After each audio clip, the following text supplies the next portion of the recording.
The faded blue paint on the '62 Ford F100 was so thin you could see the ghost of the primer underneath, especially on the curve of the driver's side fender where a long-ago encounter with a gatepost had left a permanent memory. The truck idled with a rhythmic, slightly asthmatic wheeze from its 223 cubic inch straight six, a sound as familiar to Silas Blackwood as his own breathing. He pulled into the sprawling gravel lot of mid-state ag and implement, the tires crunching loud in the quiet of the late Tuesday morning. The place gleamed with newness, a long, proud line of International Harvester tractors, their paint a defiant, boastful red, stood like soldiers awaiting inspection. Beyond them, a sea of John Deere green shimmered under the early summer sun of 1973. Silas killed the engine, and the sudden silence was punctuated by a final metallic sigh from the old Ford. He sat for a moment, his calloused hands resting on the hard plastic of the steering wheel. Through the windshield, he saw them. Richard Vance and a slick-haired salesman named Chet standing in the shadow of a brand-new IH-1466, its black-striped side panels and massive turbocharger practically screaming power and money. Vance was laughing, a loud, confident bark that carried across the lot. He pointed a manicured finger, a farmer's finger with no grease under the nail, directly at Silas's truck. Chet, ever the sycophant, chuckled along, his tie flapping in the breeze. Silas couldn't hear their words, but he didn't need to. He'd been getting looks like that for the better part of 10 years. He was a relic, a ghost from a bygone era, farming his 320 acres with a Farmall M his father had bought new in '49 and a Ford 8N that handled the lighter chores. He was the man who patched his own tires, welded his own cracked implements, and rebuilt his own engines in the quiet solitude of his barn. While other men were signing loan papers for shiny new tractors with air-conditioned cabs and AM/FM radios, Silas was banking his profits, one meager harvest at a time. He swung the creaking door open and stepped out. He wore simple denim overalls, washed so many times they were soft as pajamas, and a pair of scuffed leather work boots. He wasn't a big man, but he was dense, built of the quiet, unyielding strength that comes from a lifetime of physical labor. He ignored Vance and Chet, his eyes scanning the lot. He wasn't here for the new iron, he was here for the trade-ins. As he walked past them, Vance couldn't resist. "Well, look what the Dust Bowl blew in," he called out, his voice dripping with condescension. "Silas, don't tell me you're thinking of trading in that antique. The scrap man might give you $50 for it if you drain the fluids first." Chet snickered, polishing an imaginary speck of dust off the 1466's fender. "Now, Richard, be nice. Mr. Blackwood is a traditionalist. We've got a fine selection of used plowshares that might be more his speed." Silas stopped and turned slowly. He didn't smile, he didn't frown. His face was a mask of placid neutrality, his grey eyes taking in the scene. He looked at the massive tractor Vance was fawning over. He could smell the fresh paint, the new rubber. He could almost feel the vibration of the 436 cubic inch diesel just waiting to be fired up. It was a beautiful machine. It was also a beautiful cage of debt. "Not trading today, Vance," Silas said, his voice low and calm. "Just looking." "Looking's free," Vance shot back, clapping Chet on the shoulder. "Good thing for you. A machine like this," he patted the huge rear tire, "costs more than your whole farm is worth." Silas just nodded, a slight, almost imperceptible dip of his chin. He let the insult hang in the air for a moment, then let it fall to the gravel, forgotten. He continued his walk, his eyes scanning the back lot, past the new combines and planters, to where the unwanted orphans sat, the trade-ins, machines that were only a few years old but had been rendered obsolete in the eyes of men like Vance by the latest model with 10 more horsepower or a fancier radio. He saw what he'd come for.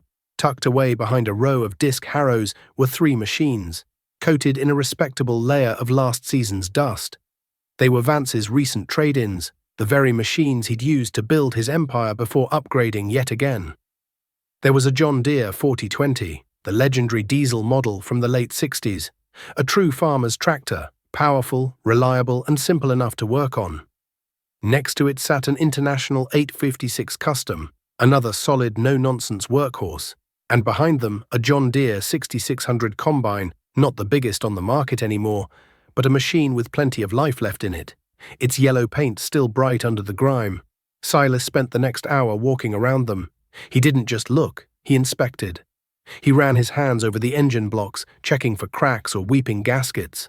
He checked the hydraulic fluid, rubbing a drop between his thumb and forefinger, smelling it for the acrid scent of burnt oil. He climbed into the operators' stations, testing the clutch pedals, running the shifters through their gates. He knew these machines. He'd seen them working in Vance's fields. He knew they'd been well maintained, if only because Vance couldn't afford the downtime and always paid the dealership to do the service. Finally, he walked back into the air-conditioned showroom. Chet was at his desk, filling out paperwork for Vance's new 1466. He looked up, a flicker of annoyance in his eyes. "Can I help you with something?" Chet asked, his tone suggesting he very much hoped the answer was no. "I'm interested in the 3 trade-ins out back," Silas said, his voice echoing slightly in the big, sterile room. "The 4020, the 856, and the 6600 Combine." Chet put his pen down. He looked at Silas, then glanced over at Vance, who was pouring himself a cup of coffee. A slow smile spread across Chet's face. This was going to be fun. "Well now," Chet began, leaning back in his chair, "those are some fine pieces of equipment. We're asking a fair price for them. The package deal for all 3 is $42,000. He said the number slowly, letting it land with the weight of a boulder. It was a fortune. It was more money than most farmers in the county saw in 3 years. Vance strolled over, coffee cup in hand. "Thinking of taking out a mortgage on the old homestead, Silas? The bank might laugh you out of the building." Silas ignored him, his eyes locked on Chet. "That's a bit high. They're good machines, but they've got hours on them. I'll give you $38,000 for all 3. Chet actually laughed out loud. "38? Mr. Blackwood, we don't haggle like it's a flea market. The price is the price. We'll need a certified check from your bank, of course, once your loan is approved." Silas reached into the deep inner pocket of his overalls. He pulled out a small, worn leather book. It was a passbook savings account book from the Farmers Trust Bank downtown. He opened it and laid it flat on Chet's desk. The salesman's eyes widened. Vance leaned in for a closer look, his smirk faltering. The last entry, dated the previous Friday, showed a balance of just over $45,000. It was a lifetime of scrimping, of selling off a few extra calves, of doing without, of repairing instead of replacing. It was a testament to a philosophy that everyone else had declared dead. "I'm not asking for a loan," Silas said quietly. "I'll write you a personal check. You can call the bank to verify the funds. 38,000, and you have your boys deliver them this afternoon." The showroom was silent. The only sound was the hum of the air conditioner. Chet stared at the passbook, then at Silas's weathered face, and for the first time he saw not a relic, but a man made of iron. Vance looked like he'd been slapped. His trade-ins, the very tools he'd discarded, were being bought for cash by the man he considered a pauper. It was an affront to everything he believed in.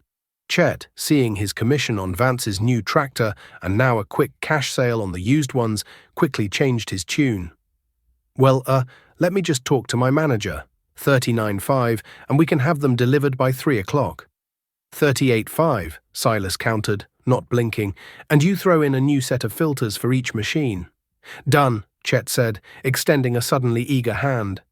Silas shook it once, a firm, dry grip, and then walked out of the dealership, leaving the 2 men standing in stunned silence. He climbed back into his old Ford, fired it up, and drove away. The same rhythmic wheeze from the straight 6 sounding, for all the world, like a quiet chuckle. "Now, before we go any further, I want to ask you all something. Have you ever known a man like Silas? The kind who keeps his head down, saves his pennies, and endures the ridicule, only to shock everyone when the time is right. The kind of man who understands that true wealth isn't what you show, but what you owe to no one. Let me know in the comments below, because that kind of man is a dying breed, and their stories need to be told.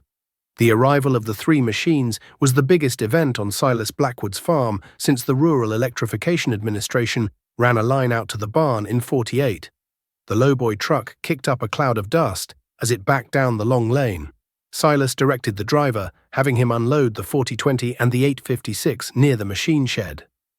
The 6600 combine, with its grain head removed for transport, was parked in the hayfield, a slumbering yellow giant waiting for the fall. For the next 2 weeks, Silas didn't work the fields. He worked on his new acquisitions. This was his way. He never trusted another man's maintenance, not even the dealerships. He drained every fluid, the engine oil, the hydraulic fluid, the coolant, letting them cascade into old metal 5-gallon buckets. He pulled the valve covers on both tractors, meticulously checking the valve lash with a set of feeler gauges, his fingers moving with the practiced grace of a surgeon. He found the intake valve on the number 3 cylinder of the 4020 was 1/1000th of an inch too tight. A minor thing, something most wouldn't even notice, but to Silas it was a flaw in the universe that needed correcting. A tight valve could burn, and a burnt valve meant a loss of compression, a loss of power, a loss of efficiency. It meant wasted fuel, and Silas hated waste more than anything. He spent an entire day on the 4020's fuel system, pulling the injectors and taking them to his workbench. He had a small hand-cranked pop tester he'd bought at an auction years ago. One by one, he clamped an injector in place and pumped the handle, watching the spray pattern. He was looking for a fine, conical mist. 4 of the 6 were perfect. 1 was a little weak, and the last one dripped. A dripping injector meant raw fuel washing the oil off the cylinder walls, causing premature wear on the piston rings. He disassembled the 2 faulty injectors on a clean rag, carefully laying out the tiny springs and nozzles, cleaning them in a can of kerosene with a set of fine brass brushes. When he reassembled and tested them again, they all sprayed a perfect atomized cloud. The community, as it always did, watched and talked. The morning coffee crew down at the diner in town had a field day. Heard Silas Blackwood bought Vance's old tractors. One farmer, a man named Henderson, said over his scrambled eggs, "Paid cash for 'em, they say." "More money than sense," another chimed in. "Those tractors are already 3 years behind the times." Vance's new 1466 could plough circles around both of 'em put together. Vance himself, who often held court in the corner booth, just stirred his coffee and smiled. "Let him have 'em. He's just polishing yesterday's trophies. While he's tinkering, I'm buying. Just closed on the old Abernathy place last week. Another 160 acres. You can't expand your operation turning wrenches on old iron." The scorn was a familiar blanket for Silas. He felt it, but it didn't touch him. He was engaged in a conversation with the machines themselves. He learned the particular growl of the John Deere's diesel as it settled into a low idle, a deeper and more resonant sound than the higher-pitched bark of the International. He learned the feel of the 4020's synchro-range transmission, the satisfying and solid thunk as the lever moved between gears. He found a small leak in a hydraulic line on the 856, a slow, almost imperceptible drip that had stained the axle housing. He didn't just replace the hose, he rerouted it slightly, tying it away from a spot where it had been rubbing against the frame, solving the problem for good. His wife, Martha, would bring him out a mason jar of iced tea in the afternoons. She'd watch him, his hands and arms black with grease, a look of intense concentration on his face. "You're happy, aren't you?" she asked one day, leaning against the doorframe of the machine shed. Silas looked up, wiping his brow with the back of a greasy hand, leaving a dark smear. "They're good machines, Martha. Honest.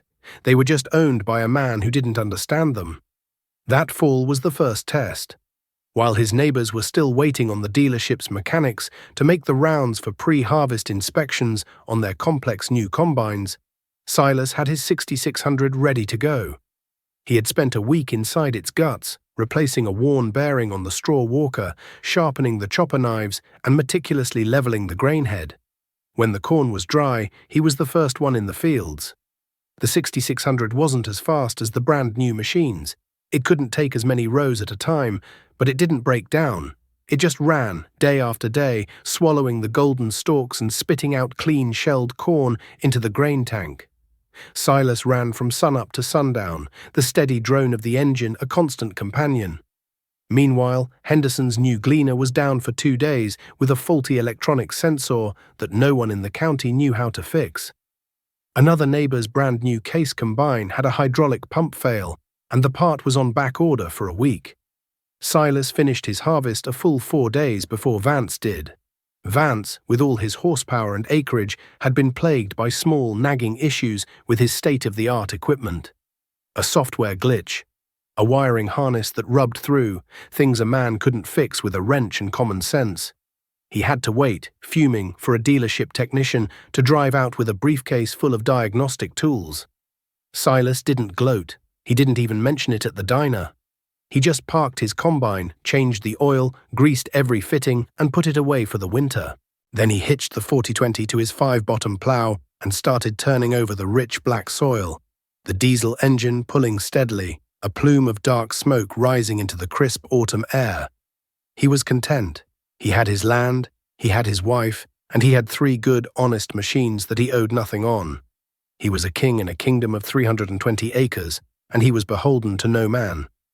The years that followed were like a golden fever dream for the American farmer. The mid-1970s brought prices nobody had ever imagined.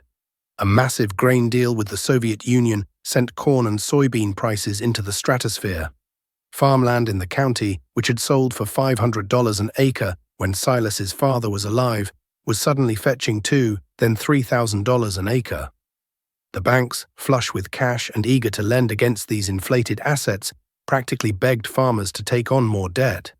The mantra from the universities and the government was simple: get big or get out. Richard Vance became the local poster boy for this new philosophy. He was no longer just a farmer, he was an agribusinessman. He used the equity in his rapidly appreciating land to buy more land. He bought out 2 more of his retiring neighbors, expanding his holdings to well over 1,000 acres. His line of equipment grew ever more impressive. The 1466 was traded in for a new International 3588 Snoopy, a massive 2+2 articulated tractor that looked like something from outer space. He bought a second, even larger combine, a John Deere 7720 Turbo, complete with a hydrostatic transmission and electronic monitoring systems. He was featured on the cover of the Regional Farming magazine, leaning against the massive tire of his new tractor, a confident smile on his face. The article praised him as a pioneer of modern agriculture, a man with the foresight and courage to leverage his assets for maximum growth. He talked about yield projections, cash flow analysis, and depreciation schedules. He was the future, and Silas Blackwood was the past. During these boom years, Silas was seen as more of an eccentric than ever. He, too, was making more money than he ever had. The price of his corn and soybeans was the same as Vance's, but his reaction to the windfall was profoundly different. While Vance was signing loan documents, Silas was paying off the last small note on the original 80 acres his grandfather had homesteaded. On the day he drove to the bank and handed the teller the final payment, he felt a lightness he hadn't realized he was missing. He owned his land, all of it, free and clear. The dirt under his fingernails was truly his.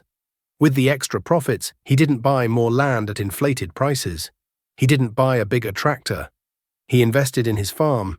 He spent a significant sum on pattern tiling his wettest 40 acres, laying thousands of feet of perforated pipe underground to improve drainage. It was a slow, expensive, and invisible improvement. No one could see it from the road. It didn't have flashing lights or a roaring engine.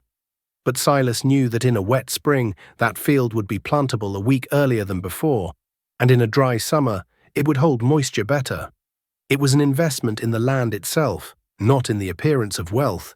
He used some of the money to replace the old wooden roof on his main barn, putting up a sturdy metal one that would last 50 years.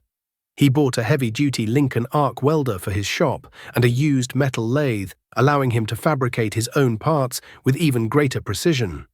And quietly, almost secretively, he took a portion of his profits each year and drove to the city, where he bought American Gold Eagle coins. He kept them in a heavy safe bolted to the concrete floor of his workshop, a solid, tangible hedge against a world he was beginning to distrust. The talk at the coffee shop was pitying. "Poor old Silas," Henderson would say, shaking his head, "sitting on a gold mine and he's afraid to dig. He could have bought the Abernathy place and the Miller farm both, if he'd just been willing to use his equity. Now Vance has him boxed in on 3 sides. Vance, when he bothered to show up anymore, would just laugh. Some people are born to be small-time. It's not a failing. It's just their nature. He's comfortable. Let him be. The condescension was thicker than ever. Vance saw Silas not as a peer, but as a quaint piece of the landscape, like an old, picturesque barn that was slowly falling down. One afternoon in the late summer of '79, Silas was at the Farmers Trust Bank depositing the check from the sale of his soybeans. The price was fantastic, the highest it had ever been.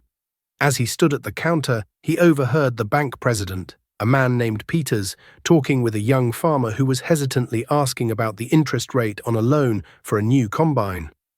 "Don't you worry about that, son," Peters said, his voice oozing confident reassurance. "We'll put you on a variable rate. It's the lowest one we offer. And with these commodity prices, you'll have this beauty paid off in 5 years, no problem. These prices are the new normal. The world's got to eat, and we're the ones feeding 'em." A cold knot formed in the pit of Silas's stomach. Variable rate. New normal. The words echoed with the ghost of his father's warnings.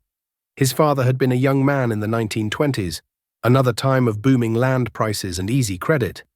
A new era that had ended in breadlines and foreclosure auctions. He remembered his father's words, spoken many times over the years. "The banker is your friend when you don't need him. The moment you do, he's just a businessman with a ledger."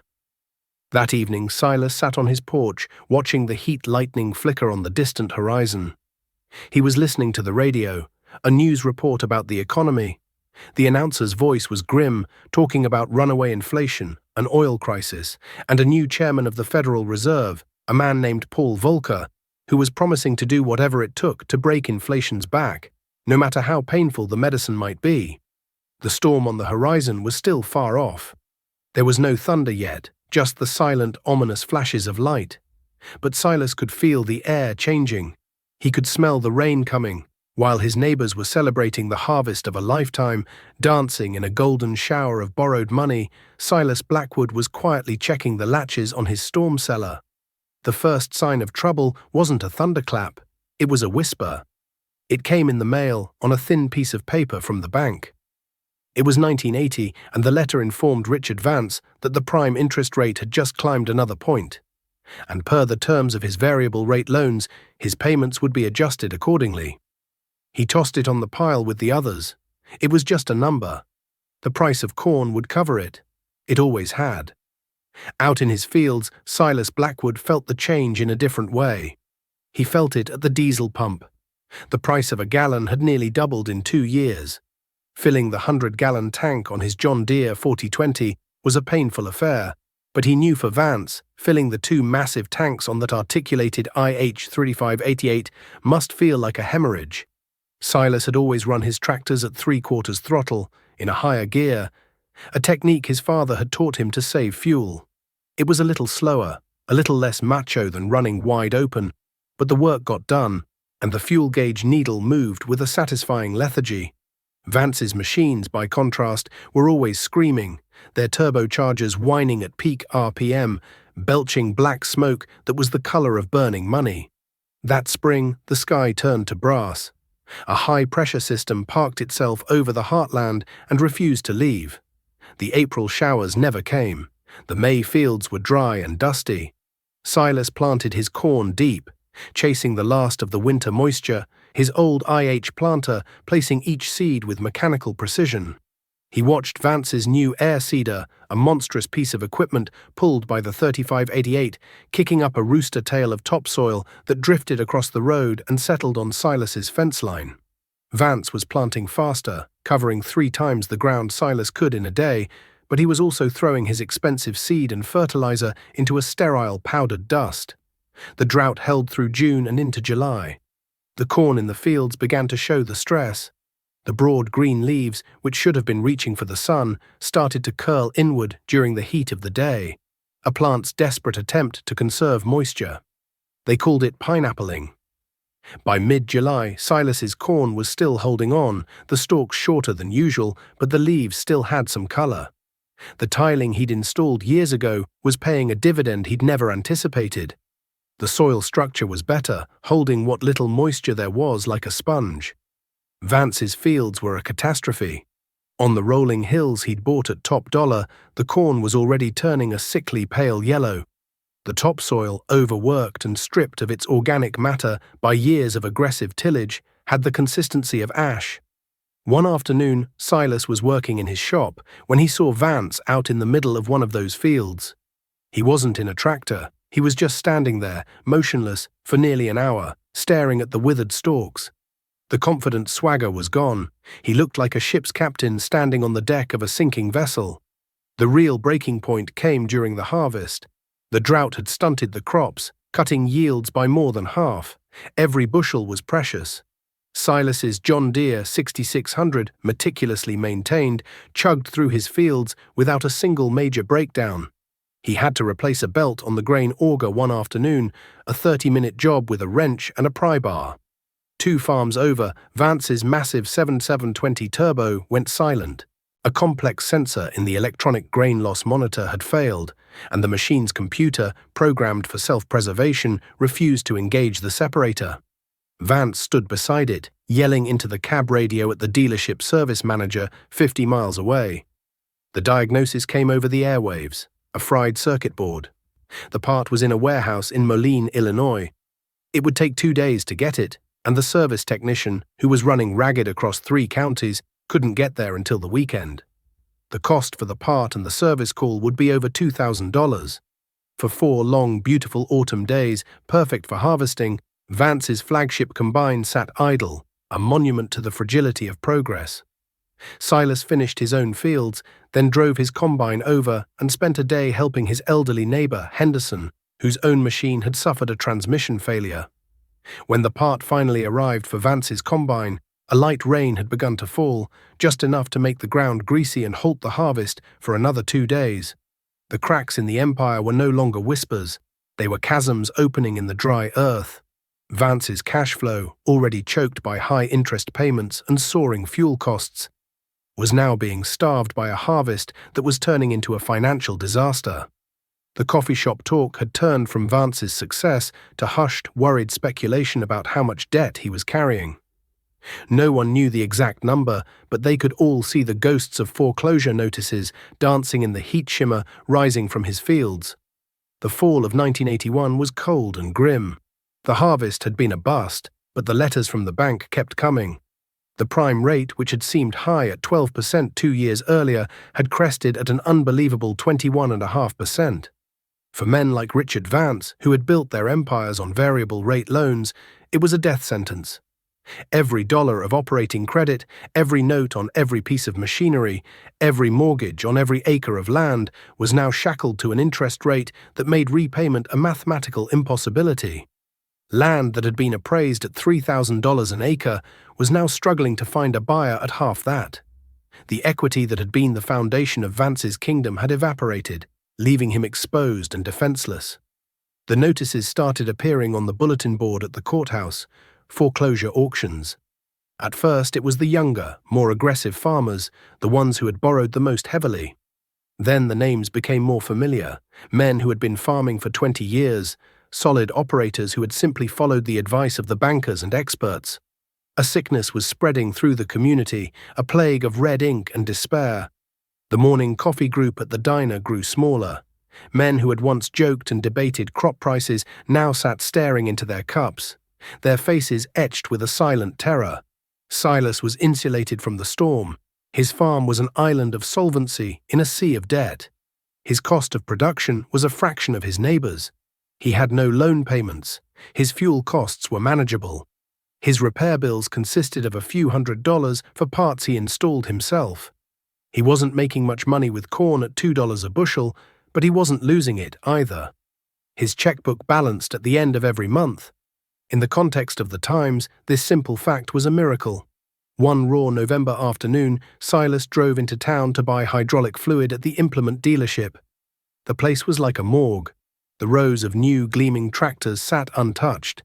Salesman Chet, who had once been so slick and confident, looked gaunt and haunted. He was processing a repossession order for a tractor he had sold just 2 years prior. As Silas was paying for his fluid, Richard Vance walked in. He looked like a different man. The expensive clothes were gone, replaced by worn denim. His face was pale, his eyes hollow. He walked directly to the parts counter, avoiding eye contact with anyone. He needed a single hydraulic fitting for his big IH tractor. He laid the small, greasy part on the counter. The parts man looked it up. "That'll be $18.50, he said. Vance reached into his pocket and pulled out a worn billfold. He fumbled through it, his hands shaking slightly. He pulled out a 10, a 5, and a few singles. He was short. A deep, humiliating flush crept up his neck. He stood there for a long moment, the silence in the dealership deafening. "Just put it on my account," he mumbled, his voice barely a whisper. The parts man looked uncomfortable. He glanced towards Chet, who gave a slight, almost imperceptible shake of his head. "I'm sorry, Richard," the parts man said, his voice full of pity. "Chet says we have to go cash only on all accounts past 90 days.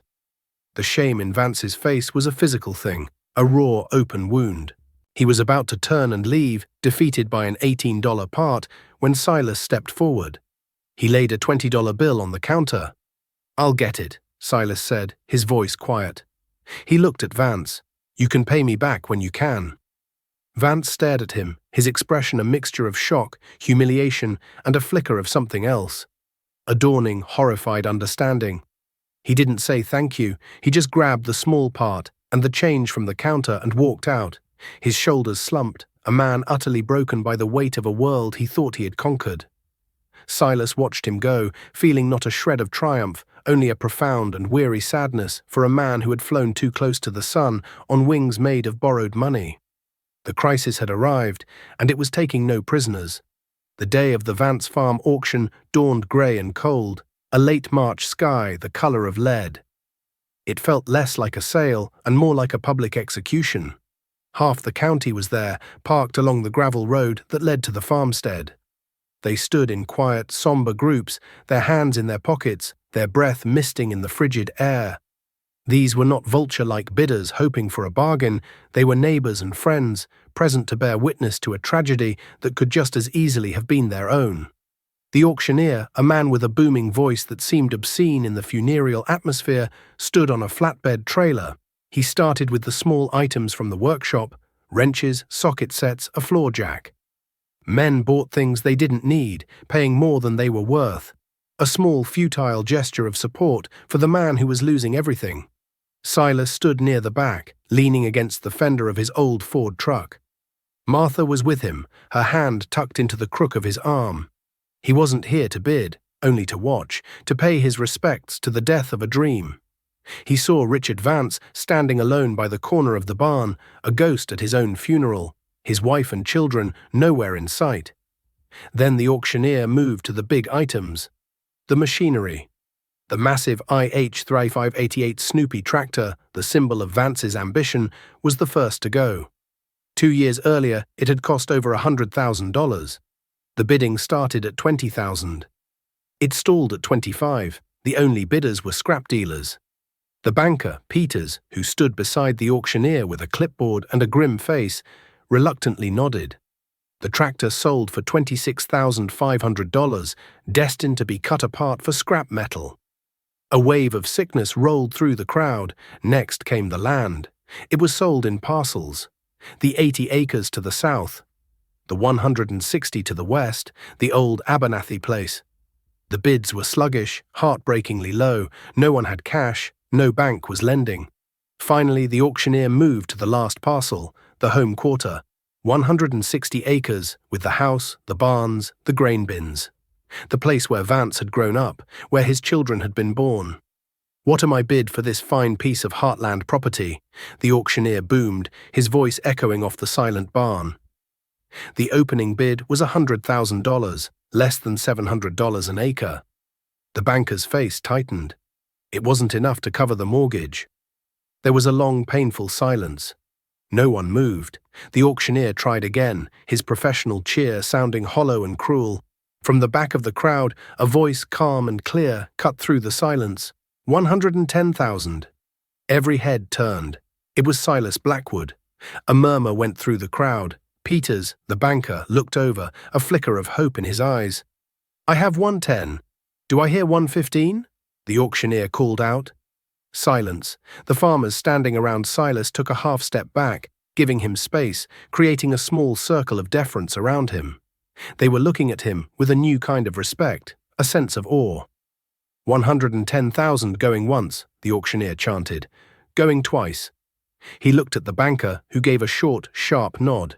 It was a catastrophic loss for the bank, but it was better than nothing. Sold, the auctioneer's gavel cracked like a rifle shot. To Mr. Silas Blackwood for $110,000. Silas didn't react. He just stood there, his face as impassive as ever. He had just bought his rival's home out from under him. But there was no triumph in his eyes, only a deep, abiding gravity. After the auctioneer had packed up and the crowd had begun to drift away, Silas walked across the muddy yard. He found Richard Vance sitting on the tongue of an old hay wagon, his head in his hands. He looked up as Silas approached, his eyes filled with a terrible, empty resignation. "You came to gloat, Silas?" Vance asked, his voice rough. "To finally tell me I told you so?" Silas shook his head. "No, Richard, I didn't." He reached into his coat pocket and pulled out a folded piece of paper. It was a lease agreement, drawn up by a lawyer in town the week before. "I want you to stay on here, you and your family, rent the house from me." Vance stared at him, uncomprehending. "I can't afford to rent this place from you." "The rent is $1 a year," Silas said quietly, "and I'll need a good man to help me farm this new ground. I'll pay you a fair wage. We can work out the details later." Tears welled in Richard Vance's eyes. He, the great agribusinessman, the pioneer of modern farming, was being offered a job as a hired hand and a tenant by the man he had ridiculed for years. The humiliation was total, but it was tempered by an act of grace so profound it shattered the last of his pride. "Why?" Vance whispered, his voice cracking. "After everything, why would you do this?" Silas looked out over the fields, the dark, rich soil waiting for the spring plough. "Because the land doesn't care about our pride, Richard. It only cares about who will take care of it. And this land, it's your home. It's not right for a man to be kicked out of his home." He paused, then added, "Besides, you know these fields better than anyone. I'm going to need your help." In that moment, the rivalry died. Richard Vance looked at Silas Blackwood and finally saw him for what he was. Not a relic, but a man of immense quiet strength, a man whose wealth was not measured in acres or dollars, but in freedom and integrity. The years that followed settled into a new rhythm. Richard Vance became Silas's right-hand man, the two of them working the combined acreage together. The fancy, complicated machinery was gone, replaced by the sturdy, reliable tractors Silas had bought all those years ago. Vance, humbled and stripped of his ambition, rediscovered a love for the simple mechanics of farming. He learned from Silas how to diagnose a problem by sound, how to fix an engine with his own two hands. He learned the quiet satisfaction of a well-done repair, the peace of ending a day tired and greasy, but owing nothing to anyone. The coffee shop talk changed for good. Silas Blackwood was no longer the eccentric old fool, he was a prophet. Younger farmers, survivors of the crisis, started stopping by his workshop. They didn't ask for financial advice. They came with a broken part in their hand, asking, "Silas, can you show me how to fix this?" He always would. He'd wipe his hands on a rag, peer at the part, and begin a slow, patient explanation. He taught them how to weld a clean bead, how to time an engine, how to rebuild a hydraulic pump. He was passing on a legacy, not of money, but of knowledge, the hard-won wisdom of self-reliance. One warm summer evening, years later, Silas sat on his porch with Martha. He was older now, his hair completely white, his movements slower but still deliberate. He watched as his oldest grandson, a boy of 16, drove the John Deere 4020 across the hayfield, pulling a rake. The boy sat up straight in the seat, one hand on the wheel, a look of intense concentration on his face. The familiar throaty rumble of the diesel engine drifted back on the breeze, a sound as comforting and constant as a heartbeat. Richard Vance, his hair now grey as well, still lived in the house down the road. He managed the day-to-day operations now, a trusted partner and a friend. The $1-a-year lease had never been mentioned again. It was simply understood. Martha leaned her head on Silas's shoulder. "You did a good thing, you know," she said softly. Silas didn't answer right away. He just watched his grandson finish a row, turn the tractor with a practiced skill, and start another. He thought of the long years, The ridicule, the quiet certainty in his own heart. He thought of the passbook, the gold coins still sitting in the safe, the feel of a wrench in his hand. He had never been on the cover of a magazine. He had never been praised as a pioneer. But he was here. He had endured. He was free. "The land is still here," he said, his voice raspy with age. "The machines still run. The boy is learning. That's all that matters." The sun dipped below the horizon, painting the sky in shades of orange and purple. The 4020's headlights flickered on, two beams of yellow cutting through the gathering dusk. The steady, honest drone of its engine was the only sound, a testament to a philosophy proven right, a legacy not of wealth, but of wisdom, echoing across the quiet, peaceful fields.